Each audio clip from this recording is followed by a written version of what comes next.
ദൈവനാമത്തിന് മഹത്വം ഉണ്ടാകട്ടെ. നമ്മൾ യോഹന്നാന്റെ സുവിശേഷം 3-ാം അധ്യായത്തിന്റെ 18 വരെയുള്ള വാക്യങ്ങളാണ് ഒരുമിച്ച് ചിന്തിച്ചത്. 18-ാമത്തെ വാക്യത്തെ കുറിച്ച് നാം പറയുകയുണ്ടായി, വിശ്വസിക്കാത്തവന് ശിക്ഷാവിധി വന്നു കഴിഞ്ഞു. Those who do not believe stands condemned. Means അവര് ശിക്ഷാവിധിയിലേക്ക് നടന്നുകൊണ്ടിരിക്കുകയാണ്. ഓൾറെഡി അതിന്റെ verdict is pronounced or written. അവരെ കുറിച്ചുള്ള അവരുടെ ഭാവി എന്തായിരിക്കുമെന്ന് തീരുമാനിക്കപ്പെട്ട് കഴിഞ്ഞു.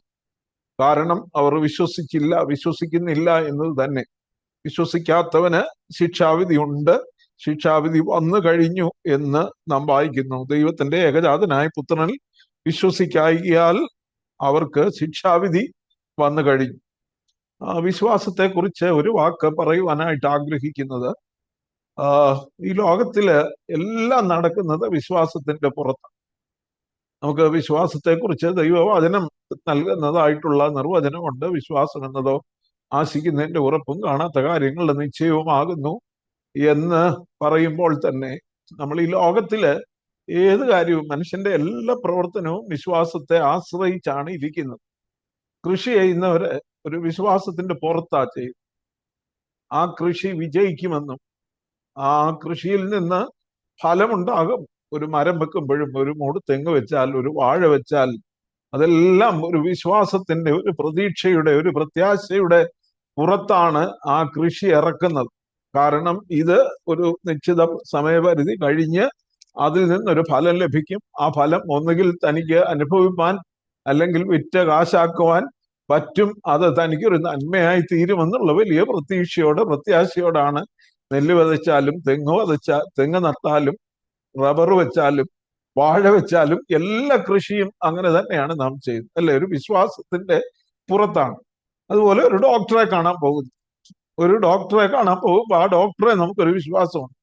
അദ്ദേഹം തരുന്ന മരുന്ന്, അദ്ദേഹം എൻ്റെ രോഗം കൃത്യമായിട്ട് നിർണയിക്കും, ഡയഗ്നൈസ് ചെയ്യും, അതിന് തക്കതായ മരുന്ന് കുറിക്കും, അല്ലെങ്കിൽ അതിന് വേണ്ട സർജറിയോ മറ്റു കാര്യങ്ങളോ നടത്തും എന്നുള്ള ഒരു വിശ്വാസത്തിന്റെ പുറത്താണ് ഒരു ഡോക്ടറെ കാണാൻ പോകും. അതുപോലെ തന്നെ ഒരു ഡോക്ടറുടെ മുമ്പിൽ ഒരു ഓപ്പറേഷൻ ടേബിളിൽ നാം കിടക്കുമ്പോൾ നമ്മെ മയക്കിയാണല്ലോ ഓപ്പറേഷൻ ചെയ്യുന്നത്. എന്തോ വിശ്വസിച്ച ഒരു ഡോക്ടറുടെ മുമ്പിൽ നാം പോയി കിടക്കുന്നത്?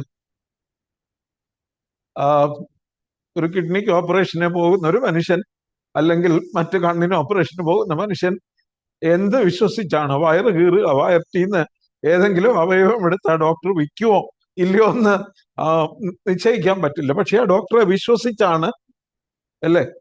കാരണം ഒരു മെഡിക്കൽ എത്തിക്സ് ഉണ്ട്. വൈദ്യശാസ്ത്രത്തിന്റെ ആ നീതി അവർ പുലർത്തും എന്നുള്ള വിശ്വാസത്തോടെയാണ്, ഡോക്ടറെ വിശ്വസിച്ചാണ് നാം ഒരു ഡോക്ടറെ അടുക്കിലേക്ക് ചികിത്സയ്ക്കായിട്ടോ സർജറിക്കായിട്ടോ ഒക്കെ കടന്നു പോകുന്നത്. അതുപോലെ ഒരു ബസ്സിലോ ഒരു ട്രെയിനിലോ പ്ലെയിനിലോ ഒക്കെ കയറുമ്പോൾ ഈ ബസ് ഓടിക്കുന്ന വ്യക്തി ആ ബസ് സുരക്ഷിതമായി ഓടിച്ച് അതിന്റെ ലക്ഷ്യസ്ഥാനത്ത് കൊണ്ടെത്തിക്കും. ട്രെയിൻ ഓടിക്കുന്ന വ്യക്തി ട്രെയിൻ കൃത്യസ്ഥാനത്തെത്തും. ഒരു പ്ലെയിനിൽ കയറുമ്പോൾ ആ പ്ലെയിൻ സുരക്ഷിതമായി പറന്ന് അത് കുഴപ്പമൊന്നും കൂടാതെ എത്തേണ്ട സ്ഥാനത്ത് എത്തിക്കും എന്നുള്ള ഒരു വിശ്വാസമാണ് നമ്മെ നടത്തുന്നത്. പ്രിയമുള്ളവരെ, മക്കളെ വളർത്തുമ്പോഴും വിശ്വാസം. ഇപ്പൊ വിശ്വാസം കൂടാതെ ലോകത്തിൽ ഒരു കാര്യവും നടക്കുന്നില്ല.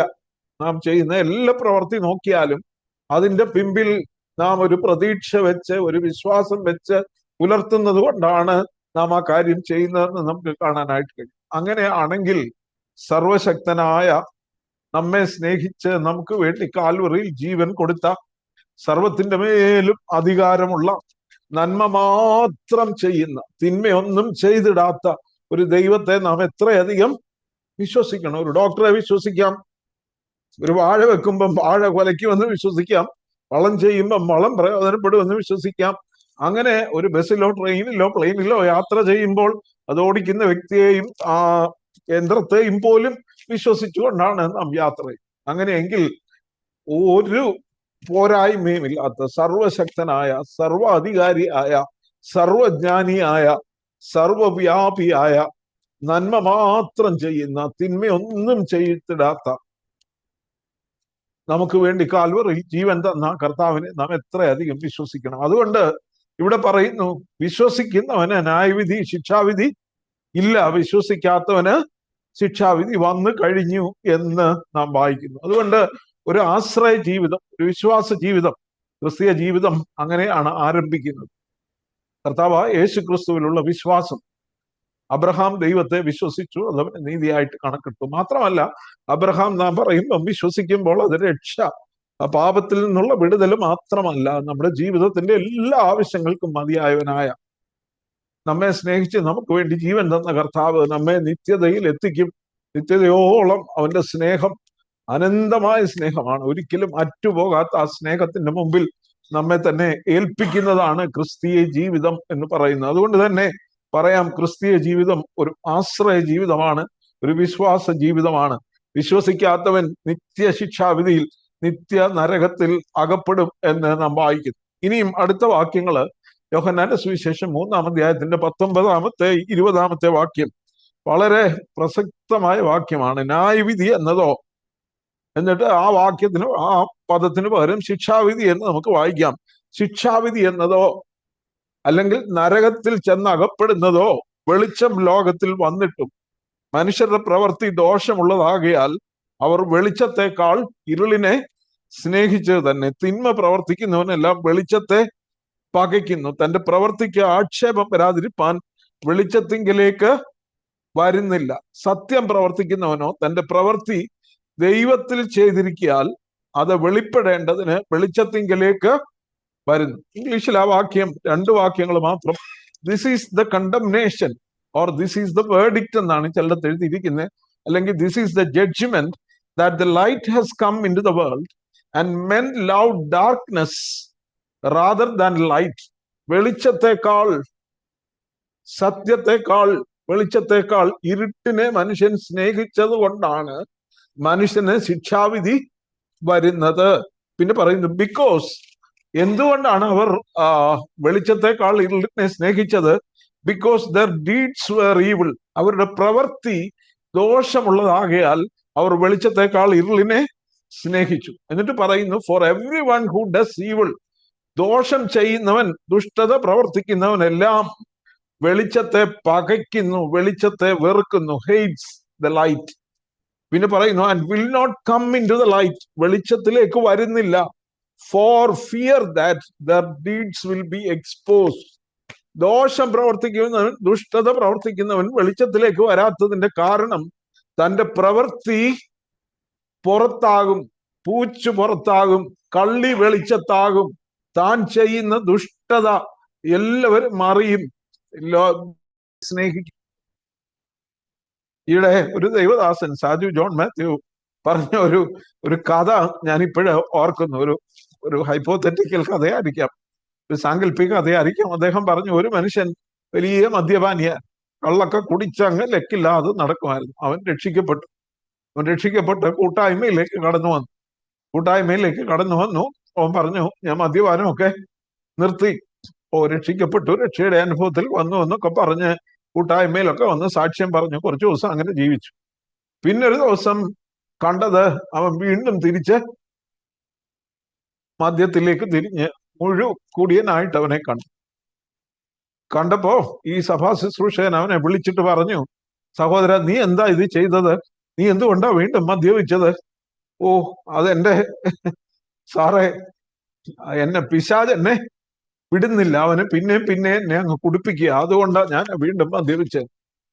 ഓക്കെ, നീ ആ പാപം ഏറ്റു പറയണം, ഇനിയും മദ്യത്തിലേക്ക് വീഴാതിരിപ്പാൻ ദൈവത്തോട് പ്രാർത്ഥിക്കണം, ജീവിക്കണം എന്നൊക്കെ പറഞ്ഞു. അവന് കുറച്ചു ദിവസം പിന്നെ അങ്ങനെ വീണ്ടും അവൻ കള്ളു കുടിച്ചേച്ച്, മദ്യം കുടിച്ചേച്ച് വീണ്ടും വന്നു. അവനോട് പറഞ്ഞു, നീ ഇനിയും മദ്യം കുടിക്കരുത്, ഇത് ശരിയല്ല. അവനെ വീണ്ടും ഉപദേശിച്ചു. അവൻ വീണ്ടും ആ കുടിയൊക്കെ നിർത്താമെന്ന് പറഞ്ഞു പോയി. പക്ഷെ പിന്നെ അവനെ കാണുന്നത് മദ്യപാനിയായിട്ട്. അപ്പൊ നീ എന്തുകൊണ്ടാ പിന്നെ കുടിച്ചത്? ഇപ്പൊ രണ്ടാമത് കണ്ടപ്പം ഈ സഭാ ശുശ്രൂഷകൻ പറഞ്ഞു, പിശാചേ, നീ എന്നെ വിട്ടുപോ എന്ന് നീ പറയണം. നിനക്ക് അങ്ങനെ ഒരു പ്രലോഭനം വരുമ്പോൾ പിശാചെ എന്നെ വിട്ടുപോകുന്ന നീ പറയണമെന്ന് പറഞ്ഞു. അപ്പോ മൂന്നാമതും കുടിച്ചിട്ട് അവൻ വന്നപ്പോ രണ്ടാമത് അങ്ങനെ അവനോട് പറഞ്ഞത്. മൂന്നാമതും കുടിച്ചിട്ട് അവനോട് വന്നപ്പോ അവനോട് ചോദിച്ചു, നീ അങ്ങനെ പിശാചിനോട് പറഞ്ഞോ, പിശാചെ എന്നെ വിട്ടുപോ, ഞാൻ ഇനി നിന്റെ അടിമയല്ലെന്ന് നീ പറഞ്ഞോ എന്ന് ചോദിച്ചു. ഉടനെ അവൻ പറഞ്ഞു, ഞാൻ പറഞ്ഞില്ല. നീ എന്നെ അങ്ങനെ പറയാഞ്ഞെന്ന് ചോദിച്ചപ്പം പറഞ്ഞു, ഞാൻ അങ്ങനെ പറഞ്ഞ നീ പിശാച് എന്റെ അടുക്കല് വന്നില്ലേ, ഞാൻ എന്തോ കൊടുക്കും എന്ന് പറഞ്ഞാൽ യഥാർത്ഥത്തിൽ അതിന്റെ അർത്ഥം എന്താ? അവൻ വീണ്ടും മദ്യപാനത്തെ ഇഷ്ടപ്പെടുന്നു, സ്നേഹിക്കുന്നു. പിശാച് എന്നെ വിട്ടുപോകുന്ന അവൻ പറഞ്ഞാൽ, പിശാച് ഇനി എന്റെ അടുക്കൽ വന്നില്ലെങ്കിൽ ഞാൻ എന്ത് ചെയ്യും? എനിക്ക് മദ്യം കുടിക്കാൻ കഴിയില്ല. അപ്പൊ അവൻ മദ്യപാനത്തെ സ്നേഹിക്കുന്നു. ഇതുപോലെയാണ് മനുഷ്യന്റെ പൊതു സ്വഭാവം. വീണ്ടും വീണ്ടും പാപസുഖങ്ങളെ സ്നേഹിക്കുന്നു. ഒളിച്ചു വെച്ചിരിക്കുന്ന, മുറുകെ പറ്റുന്ന പാപം ഉള്ളത് കൊണ്ടാണ് പലരും ദൈവസന്നിധിയിലേക്ക് കടന്നു വരാത്തത്. ഇപ്പൊ ഒരു കൂട്ടായ്മയ്ക്ക് വിളിച്ചാൽ, ഒരു ദൈവവചനം കേൾക്കാൻ വിളിച്ചാൽ വരാത്തതിന്റെ കാര്യം, ചിലർ ഓപ്പണായിട്ട് ഫൈറ്റ് ചെയ്യും. കാര്യം അല്ലേ,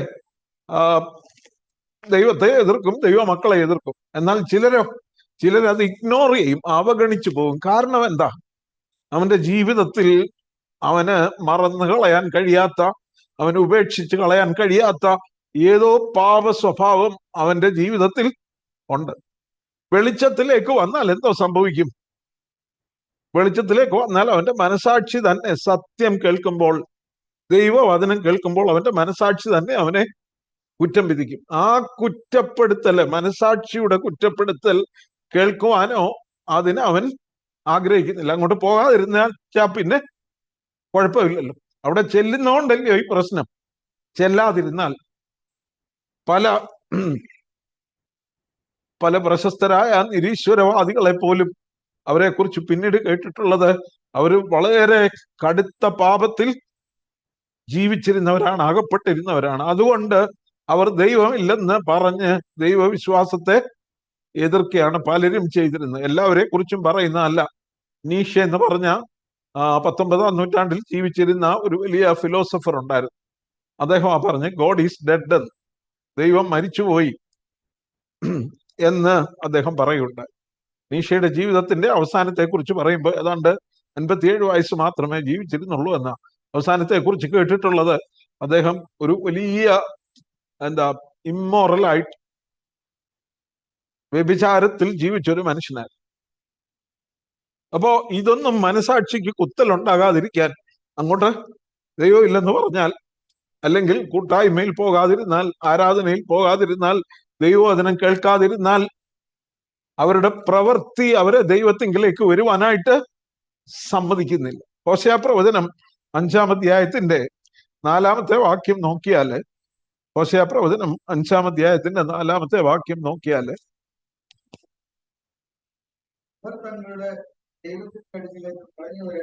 അവർ തങ്ങളുടെ ദൈവത്തിന്റെ അടുക്കലേക്ക് മടങ്ങി വരേണ്ടതിന് അവരുടെ പ്രവർത്തികൾ അവരെ സമ്മതിക്കുന്നില്ല. Their deeds did not permit them to return to God. ദൈവത്തിലേക്ക് വരാൻ പ്രവൃത്തി സമ്മതിക്കുന്നു. വരുന്നതാ ശരിയെന്നും അറിയാം, വന്നേലേ അല്ലേ ശിക്ഷാവിധി ഒഴിയത്തുള്ളെന്നും അറിയാം.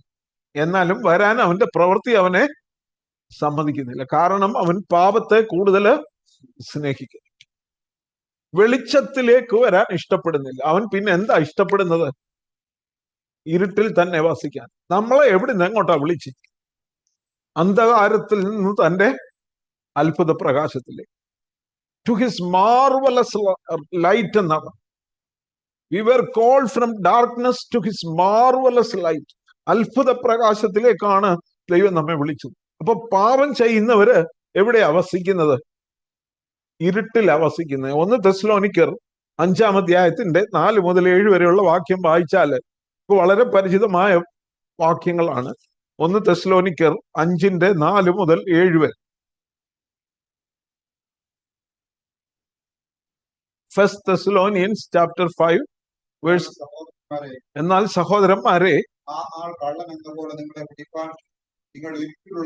ആ നാൾ, അതായത് കർത്താവായ യേശുക്രിസ്തുവിന്റെ നാൾ, ആ ദിവസം വരുമ്പോൾ, ആ നാൾ നിങ്ങളെ പിടിപ്പാൻ, കള്ളൻ എന്ന പോലെ നിങ്ങളെ പിടിപ്പാൻ നിങ്ങൾ ഇരുട്ടിലുള്ളവരല്ല, നിങ്ങളെല്ലാവരും you are childrens of light, പകലിന്റെ മക്കളും ആകും. വായിച്ചാട്ട് ബാക്കി. നാം രാത്രിക്കും ഇരുളിനും ഉള്ളവരല്ല, ആകയാൽ ആ സുബോധവുമായിരിക്കും. നാം ശേഷമുള്ളവരെ പോലെ ഉറങ്ങാതെ ഉണർന്നും സുബോധവുമായിരിക്കുക. ഉറങ്ങുന്നവൻ രാത്രിയിൽ ഉറങ്ങുന്നു, മദ്യപിക്കുന്നവർ രാത്രിയിൽ മദ്യപിക്കുന്നു. നാമോ പകലിനുള്ളവരാകയാൽ വിശ്വാസവും സ്നേഹവും എന്ന കവചവും ശിരസ്ത്രമായി രക്ഷയുടെ പ്രത്യാശയും ധരിച്ചുകൊണ്ട് സുബോധമായിരിക്കും. ഉറങ്ങുന്നവർ രാത്രിയിൽ ഉറങ്ങുന്നു, മദ്യപിക്കുന്നവർ രാത്രിയിൽ മദ്യപിക്കുന്നു. നാമോ ഇരുട്ടിനുള്ളവരല്ല, പകലിനുള്ളവരാ. എഫേസ്യ ലേഖനത്തിൽ നാം വായിക്കുന്നുണ്ട്, ഉറങ്ങുന്നവനെ മരിച്ചവരുടെ ഇടയിൽ നിന്ന് എഴുന്നേൽക്കാം. അപ്പൊ ഇരുട്ടിന്റെ പ്രവർത്തികൾ, അന്ധകാരം ഭൂമിയെ മൂടുകയാണ്. പ്രിയമുള്ളവരെ, ദൈവത്തിൽ വിശ്വസിക്കാത്ത എല്ലാ പ്രദേശത്തും, ഒരു കാലത്ത് ആഫ്രിക്കയെ ഡാർക്ക് കോണ്ടിനെന്റ് എന്ന് വിളിച്ചിരുന്നു, ഇരുണ്ട ഭൂഖണ്ഡം. കാരണം എന്താ? അവിടെ ഏറ്റവും കൂടുതൽ ഇപ്പോഴും ഉണ്ട് വിച്ച് ക്രാഫ്റ്റ്, മന്ത്രവാദവും അല്ലേ, ഭൂതസേവയും ഒക്കെയുള്ള അങ്ങനെയുള്ള ഒരു ഭൂഖണ്ഡമായി. എന്നാൽ ആഫ്രിക്കയ്ക്ക് ഒത്തിരി മാറ്റം ആ ഭൂഖണ്ഡത്തിലേക്ക് ഡേവിഡ് ലിവിങ്സ്റ്റണും മറ്റനേകം മിഷണറിമാരും കടന്നു ചെന്നത്. അവിടെ സുവിശേഷത്തിന്റെ സത്യവെളിച്ചം അനേക സ്ഥലങ്ങളിൽ വ്യാപിച്ചു. നമ്മുടെ രാജ്യത്ത് ഇന്നും ഇതിനു മുമ്പ് ഞാൻ പറഞ്ഞിട്ടുണ്ട്, ഞാൻ ഒരിക്കലും ഒരു മിഷൻ ഫീൽഡിൽ പോയപ്പോ, മധ്യപ്രദേശിലെ ഒരു മിഷൻ ഫീൽഡിൽ പോയപ്പം ഒരു ഗ്രാമത്തിൽ നടക്കുന്ന ആരാധനയിൽ പങ്കെടുത്തപ്പം 2 കാലും പോളിയോ വന്ന് തളർന്ന ഒരു കുഞ്ഞ് നിലത്തിരുന്ന്, അവനൊരു കൊച്ചു നിക്കർ മാത്രം ഇട്ടിട്ടുണ്ട്, ഒരു 5 വയസ്സ് കാണുമായിരിക്കും. നിലത്തിരുന്ന് അവന്റെ 2 കാലും പോളിയോ തളർന്ന് അവൻ നിരങ്ങി ആ മണ്ണിലൂടെ ഇങ്ങനെ പോന്നു. ഞാൻ നോക്കിയപ്പോ അവന്റെ കാലുകളിൽ ഇങ്ങനെ നീണ്ട പാടുകളുണ്ട്, ഒരു കമ്പിയുടെ പാടുകൾ പോലെ. അപ്പൊ ഞാൻ അവിടെ ഒരാളിനോട് ചോദിച്ചു, എന്തോ ആ കൊച്ചിന്റെ കാലിൽ ആ കാണുന്ന ആ പഴുത്ത വൃണങ്ങളുള്ള പാടുകൾ എന്ന് ചോദിച്ചു. ഉടനെ പറഞ്ഞു, ഈ പോളിയോ വന്നത് ഏതോ ദേവന്റെയോ ദേവിയുടെ ഉപദ്രവം കൊണ്ടാ. അത് ഇറങ്ങിപ്പോകാൻ വേണ്ടി കമ്പി പഴിപ്പിച്ച് അവന്റെ കാലില് വെച്ചതാണ്. അത്രമാത്രം ഇരുട്ടിന്റെ അതൊക്കെ എന്താ ട്രഡീഷൻസ് ആണെന്നും പാരമ്പര്യമാണെന്നും ആചാരമാണെന്നും പറയുന്ന ഒരു രാജ്യത്താണ് നാം ജീവിക്കുന്നത്. അങ്ങനെയുള്ളവരുടെ അടുക്കൽ വിദ്യാഭ്യാസം കടന്നു ചെന്നിട്ടില്ലാത്ത, വസ്ത്രം പോലും ഉടുക്കാത്ത അനേക ആളുകൾ നമ്മുടെ രാജ്യത്തുണ്ട്. അവരൊക്കെ അങ്ങ് കഴിയാൻ വിധിക്കപ്പെട്ടവരാണ്.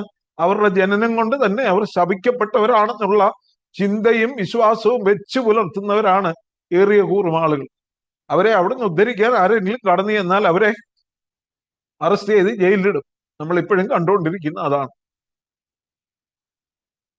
പ്രിയമുള്ളവരെ, ആ ഇരുട്ട്, അന്ധകാരം ഭൂമിയെയും ഊരിട്ട ജാതികളെയും മൂടുന്നു. നിന്റെ മേലോ വെളിച്ചം ഉദിച്ചിരിക്കുന്നു. അപ്പൊ നമ്മളെ വെളിച്ചത്തിലേക്ക്, അത് ഈ യോഹന്നാന്റെ സുവിശേഷം വളരെ വ്യക്തമായി, യോഹന്നാന്റെ സുവിശേഷം മാത്രമല്ല, വേദപുസ്തകം ആകമാനം വളരെ വ്യക്തമായിട്ട് ഈ വെളിച്ചത്തെ കുറിച്ച് സംസാരിക്കുന്നു. ഉൽപ്പത്തി പുസ്തകം 1-ാം അധ്യായത്തില് നമ്മള് ഭൂമിയുടെ ആരംഭം അല്ലെ, സൃഷ്ടിയുടെ ആരംഭത്തെ കുറിച്ച് കാണുമ്പോൾ അവിടെ ആ സൃഷ്ടിയെ കുറിച്ചുള്ള വിവരണത്തില്, ആദിയിൽ ദൈവം ആകാശവും ഭൂമിയും സൃഷ്ടിച്ചു. ഭൂമി പാഴായും ശൂന്യമായും ഇരുന്നു. ആഴത്തിന്മീതെ ഇരുളുണ്ടായിരുന്നു. Darkness was over the deep. ആഴത്തിന്മീതെ ഇരുളുണ്ടായിരുന്നു. ദൈവം സൃഷ്ടിച്ച ഭൂമി ഒരു ഇരുട്ട് മൂടിക്കിടക്കുകയായിരുന്നു. അത് എത്ര കാലം കിടന്നെന്ന് നമുക്ക് അറിയത്തില്ല കേട്ടോ. അതെത്ര കാലം അങ്ങനെ ആ ഭൂമി കിടന്നെന്ന് നമുക്കറിയത്തില്ല. Darkness was over the deep. പക്ഷേ അതിന് വ്യത്യാസം വരുത്തി എന്തുവാ? The spirit of God was hovering over the waters. ദൈവത്തിന്റെ ആത്മാവ് വെള്ളത്തിന് മീതെ പരിവർത്തിച്ചു. ഹോവറിങ് എന്ന് പറഞ്ഞാൽ ഒരു പക്ഷി ഇങ്ങനെ ചുറ്റി പറക്കുന്നത് പോലെ, ഒരു പരുന്ത് ആകാശത്ത് വട്ടമിട്ട് പറക്കുന്നത് പോലെ ദൈവത്തിന്റെ ആത്മാവ് അവിടെ പരിവർത്തിച്ചു കൊണ്ടിരുന്നു. എന്നിട്ട് 3-ാമത്തെ വാക്യം എന്താ പറയുന്നത്? ഉൽപ്പത്തി പുസ്തകം 1:3, ദൈവം ആദ്യമായി കൽപ്പിച്ചത്, the first creative word that came out from the mouth of God, ദൈവത്തിന്റെ വായിൽ നിന്ന് വന്ന ആദ്യത്തെ സൃഷ്ടിയുടെ വാക്ക് എന്താണ്? ലെറ്റ് ദർ ബി ലൈറ്റ്, വെളിച്ചം ഉണ്ടാകട്ടെ എന്ന് ദൈവം കൽപ്പിച്ചു. വെളിച്ചമുണ്ടായി. ഇവിടെ ഒരു നിരീശ്വരവാദി പറയുന്നത് കേട്ടു, ദൈവം സസ്യങ്ങളെ എല്ലാം സൃഷ്ടിച്ച ശേഷമാണ് സൂര്യനെ സൃഷ്ടിച്ചത്. അതുകൊണ്ട് അതെങ്ങനെയാ ശരിയാകുന്നത്? ഇത് എഴുതി വന്നവന് പറ്റിയ തെറ്റല്ലേ, ഇതൊക്കെ കള്ളമാണെന്ന് പറയുന്നത് ഇതുകൊണ്ടാണ്.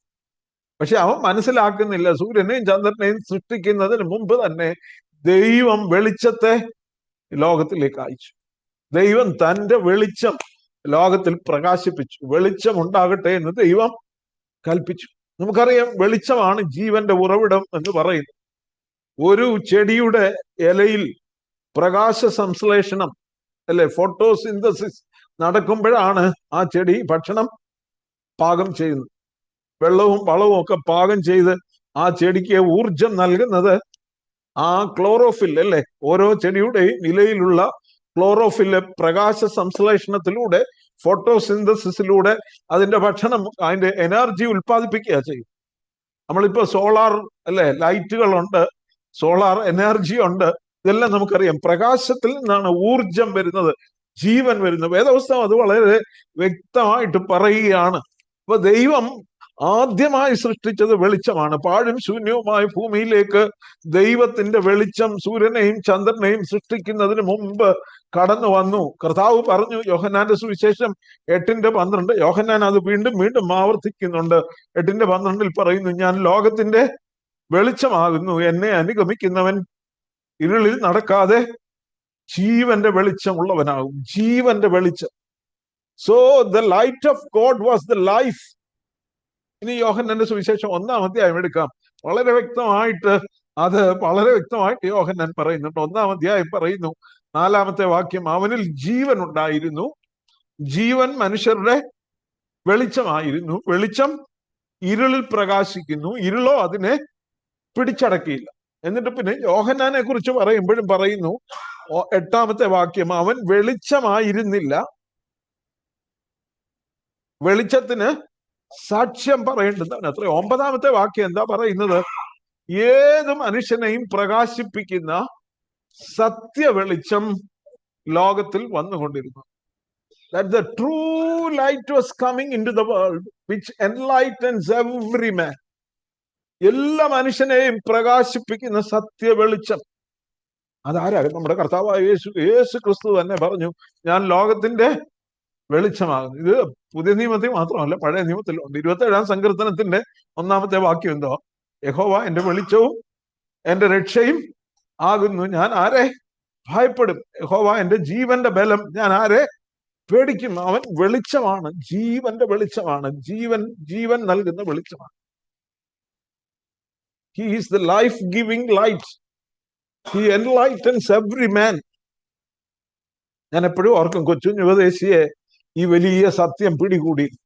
അതുകൊണ്ടാണ് കൊച്ചുഞ്ഞുപദേശി പാടിയത്, തേജസ്സിന്റെ കർത്താവേ എൻ പ്രാണപ്രിയ സർവസമേ ഗലീലേറിൻ സങ്കേതമേ. വേഗം, അല്ലെ, വീണ്ടും വേഗം വന്നിടണേ. തേജസ്സിന്റെ കർത്താവെ, തേജസ്സിന്റെ കർത്താവിനെ. അബ്രഹാമിന് ആരാ പ്രത്യക്ഷനായി? അപ്പോസ്തലപ്രവൃത്തി 7-ാം അധ്യായത്തിൽ സ്തേഫാനോസ് ഇസ്രായേലിന്റെ ചരിത്രം പറയുന്നു, അബ്രഹാം മെസൊപ്പൊത്താമിയയിൽ ഇരിക്കുമ്പോൾ തേജോമയനായ ദൈവം അവന് പ്രത്യക്ഷനായി. God of glory appeared to Abraham.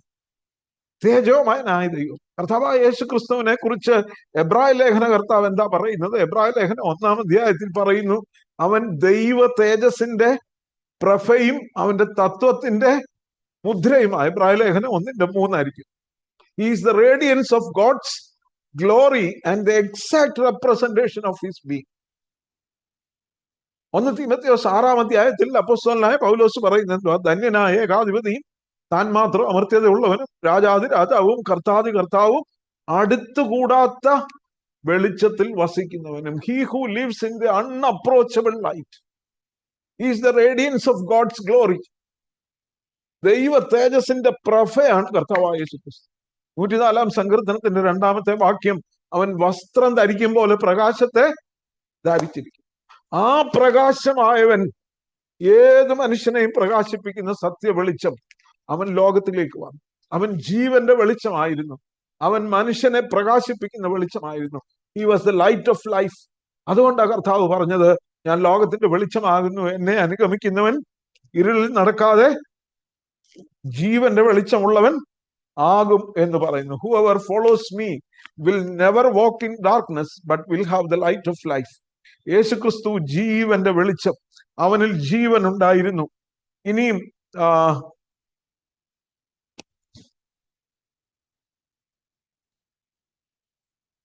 നമ്മള് യോഹന്നാന്റെ സുവിശേഷം 9-ാം അധ്യായത്തിന്റെ 4-ഉം 5-ഉം വാക്യങ്ങൾ വായിച്ചാട്ടെ.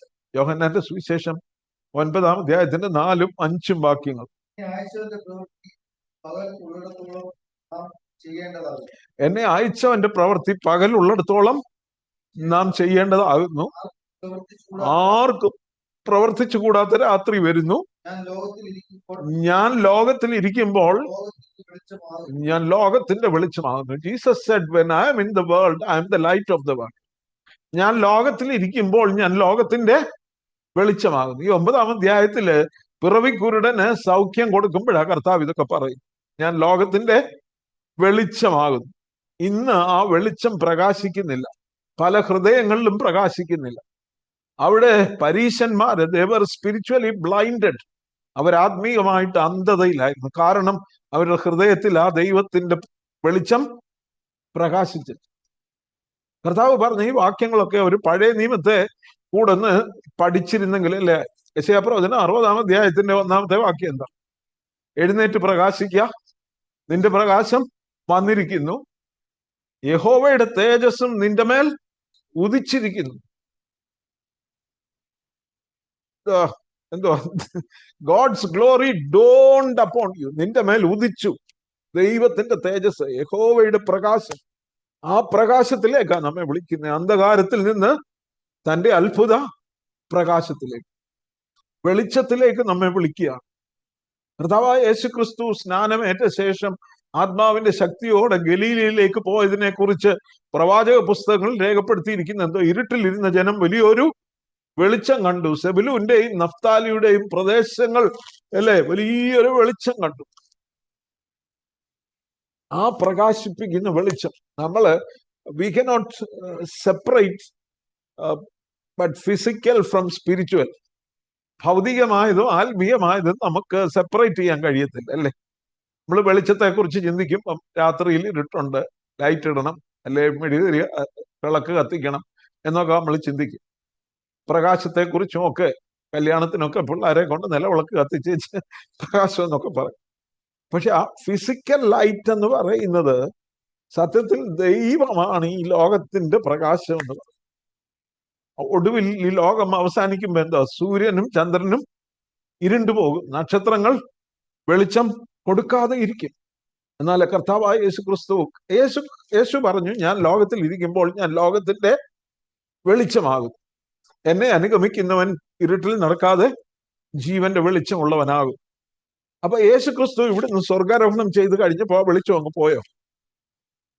ഇല്ല, ആ വെളിച്ചം വീണ്ടും പ്രകാശിച്ചുകൊണ്ടിരിക്കുക.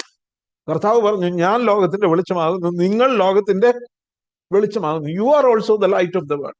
എങ്ങനെയാ നമുക്ക് ആ ലൈറ്റ് പ്രാപിക്കുവാൻ, ദൈവത്തിന്റെ പ്രകാശം പ്രാപിക്കുവാനായിട്ട് കഴിയുന്നത്? We are reflecting the glory of God in this society. നാം ഈ ലോകത്തിൽ, ഈ സമൂഹത്തിൽ ദൈവത്തിന്റെ തേജസ് പ്രകാശിപ്പിക്കുന്നവർ അല്ലേ. നിങ്ങളുടെ സൽപ്രവർത്തികളെ കണ്ടിട്ട് നിങ്ങളുടെ വെളിച്ചം അവരുടെ മുമ്പിൽ പ്രകാശിക്കട്ടെ എന്നാ കർത്താവ് പറഞ്ഞത്. മത്തായിയുടെ സുവിശേഷത്തില് ഗിരിപ്രഭാഷണത്തിൽ പറഞ്ഞു, നമ്മുടെ വെളിച്ചം അവരുടെ മുമ്പിൽ പ്രകാശിക്കണം. വെളിച്ചത്തെ പകയ്ക്കുന്നവരാണ് those who hate light. അവർ വെളിച്ചത്തെ പകയ്ക്കുന്നു. Because they don't want their deeds to be exposed.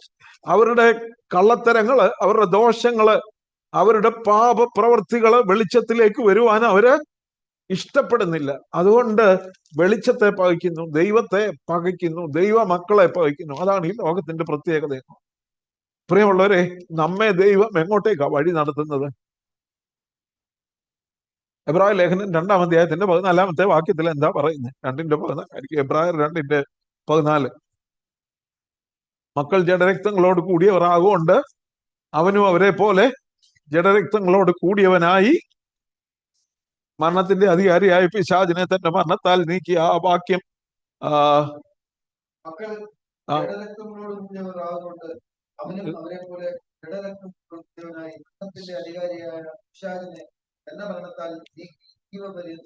മരണഭീതിയാൽ അടിമകളായി.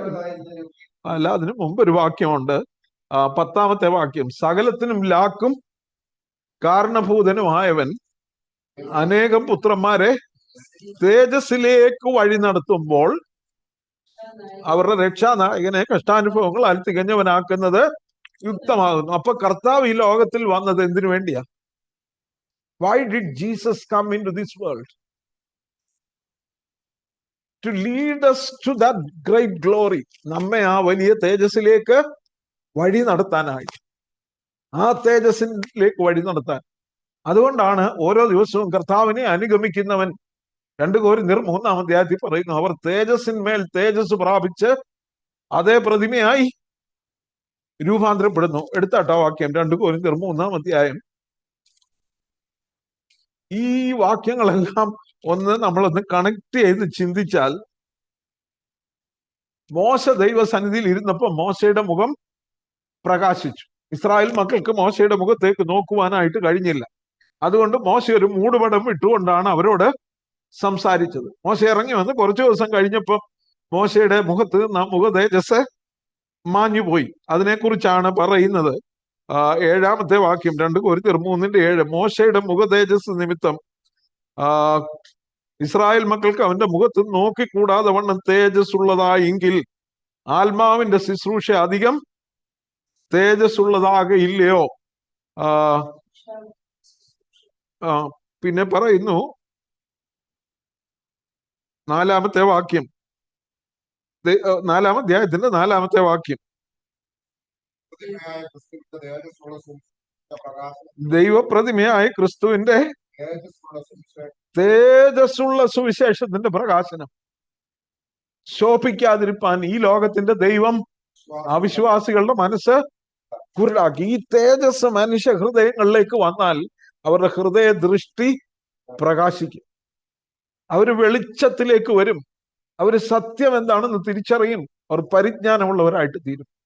പ്രിയമുള്ളവരെ, ആ തേജസ് നമ്മുടെ മേൽ വെളിപ്പെട്ടിരിക്കുകയാണ്. ആ തേജസ് നമ്മുടെ മേൽ ഉദിച്ചിരിക്കുകയാണ്. ദൈവം തന്റെ പരിശുദ്ധാത്മാവിലൂടെ ആ വെളിച്ചം നമുക്ക് പകർന്നിരിക്കുകയാണ്.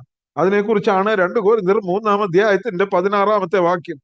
കർത്താവിങ്കലേക്ക് തിരിയുമ്പോൾ മൂടുപടം നീങ്ങിപ്പോകും.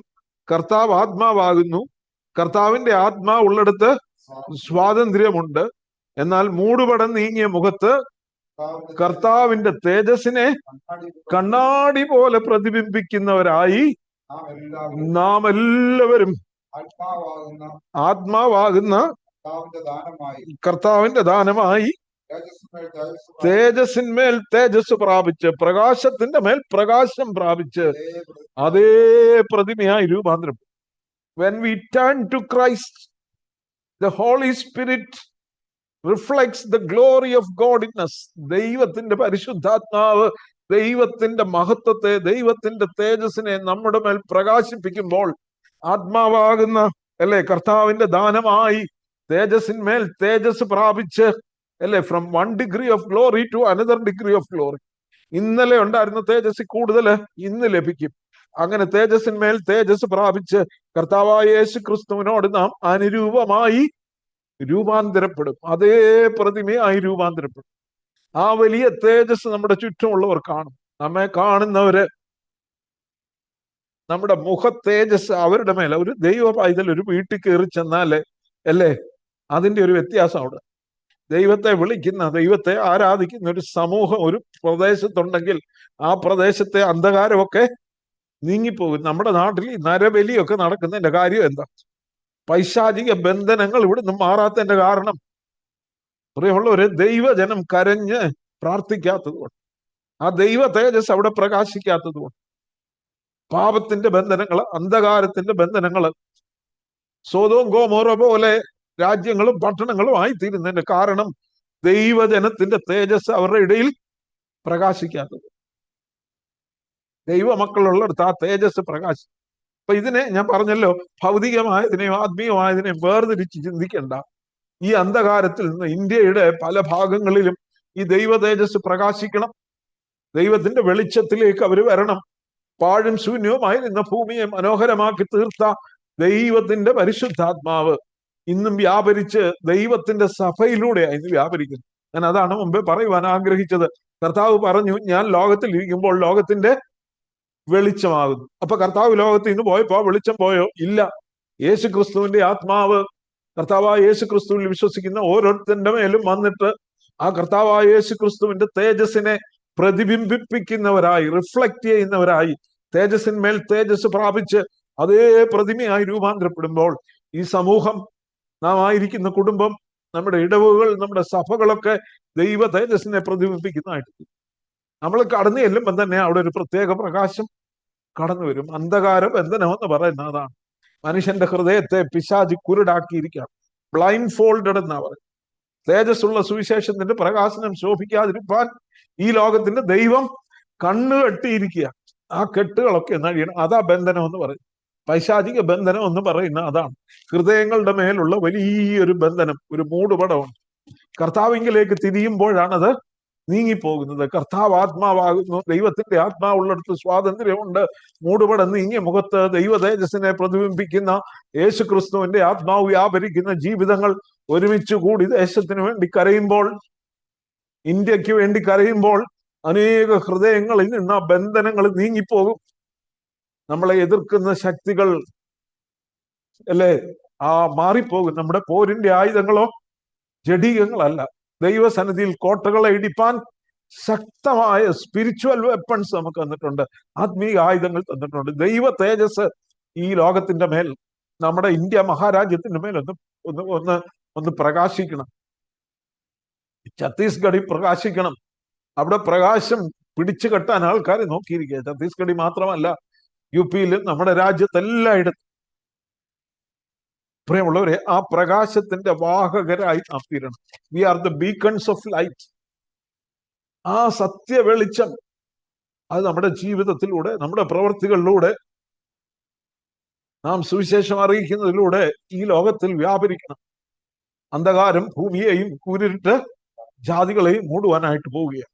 ആ പ്രവർത്തനം നമുക്ക് തുടരാം. അതിന് ദൈവത്തിന്റെ പരിശുദ്ധാത്മാവ് നമ്മെ സഹായിക്കട്ടെ. മനുഷ്യൻ ശിക്ഷാവിധിയിലേക്ക് പോകുന്നതിന്റെ കാരണം ദൈവം അവനെ തള്ളിവിടുന്നത് കൊണ്ടല്ല, അവൻ പാപത്തെ സ്നേഹിച്ചുകൊണ്ട് അവൻ ഇരുട്ടിൽ കഴിയുവാൻ ആഗ്രഹിക്കുന്നത് കൊണ്ട്.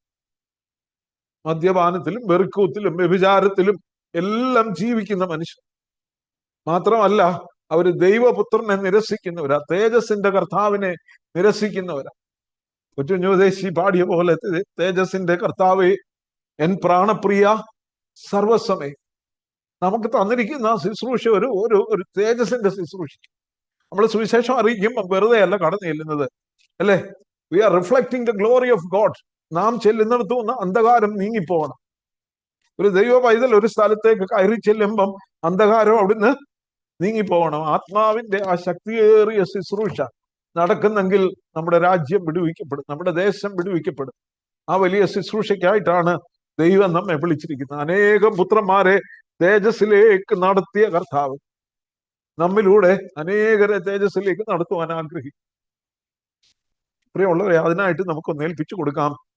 ആ വലിയ ശുശ്രൂഷയ്ക്കായിട്ട് ദൈവം നമ്മെ വിളിച്ചിരിക്കുന്നു. ഗോസ്പൽ മീഡിയയിലൂടെയും അതുപോലെയുള്ള അനേക സുവിശേഷ സംഘടനകളിലൂടെയും നമ്മുടെ സഭകളുടെയൊക്കെ പ്രവർത്തനത്തിലൂടെയും ഈ അന്ധകാരം ദേശത്ത് നിന്ന് നീങ്ങിപ്പോവാൻ. കുറെ മുറിവ് വെച്ച് കെട്ടിക്കൊടുത്തത് കൊണ്ട് മാത്രം കാര്യമായില്ല. തീർച്ചയായിട്ടും മദർ തെരേസ കേരളത്തിൽ ഇന്ത്യയിൽ വന്നപ്പോൾ അവരുടെ ഒരു വലിയ പ്രകാശം ഇന്ത്യയിൽ ഉണ്ടായിരുന്നു. ആർക്കും തള്ളിക്കളയുവാൻ കഴിയത്തില്ല. നമ്മുടെ ജീവിതം കൊണ്ട്, നമ്മുടെ പ്രവർത്തനം കൊണ്ട്, സുവിശേഷം കൊണ്ട് അനേകർ കർത്താവിലേക്ക് വരും. ആ തേജസ്സേറിയ ശുശ്രൂഷ, മിനിസ്ട്രി ഓഫ് ഗ്ലോറിയ, ഇത് ഇരുട്ടിന്റെ ശുശ്രൂഷ അല്ല, ഒരു വലിയ തേജസ്സിന്റെ ശുശ്രൂഷ. അത് ചെയ്യുവാൻ ദൈവത്തിന്റെ പരിശുദ്ധാത്മാവ് നമ്മെ സഹായിക്കട്ടെ എന്ന് പ്രാർത്ഥിച്ചുകൊണ്ട് എന്റെ വാക്കുകളെ അവസാനിപ്പിക്കുന്നു. ദൈവം നമ്മെ എവരെയും അനുഗ്രഹിക്കുമാറാകും.